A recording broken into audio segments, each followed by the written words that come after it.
कबनूर येथील मदिना मस्जिदमध्ये मोहरम पर्वानिमित्त पीर पंजे व ताबूतची विधिवत प्रतिष्ठापना करण्यात आली। धार्मिक वातावरणात झालेल्या या कार्यक्रमाला मुस्लिम बांधवांची मोठी उपस्थिती लाभली।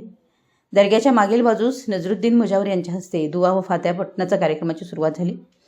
त्यानंतर पीर पंजे व ताबूताची पारंपरिक वाजत गाजत मिरवणूक काढण्यात आली। मस्जिद येथे मिरवणुकीचे आगमन झाल्यानंतर दुआ व फात्या पठण करून पीरपंजाची प्रतिष्ठापना करण्यात आली। यावेळी गावात विविध ठिकाणीही पीरपंजांची स्थापना करण्यात आली। संपूर्ण परिसरात भक्तिमय आणि उत्साहपूर्ण वातावरण निर्माण झालं होतं। या धार्मिक विधीमध्ये अल्ताफ मुजावर, हुसेन मुजावर, शकील मुजावर, बाळासो मुजावर, रमजान मुजावर, अमर मुजावर, रियाज मुजावर यांच्यासह अनेक भाविकांनी सक्रिय सहभाग घेतला। मोहरम पर्वाच्या निमित्तानं गावात धार्मिक श्रद्धा आणि एकात्मतेचे दर्शन घडलं। मराठी न्यूजसाठी कबनूरहून चंदुलाल फकीर।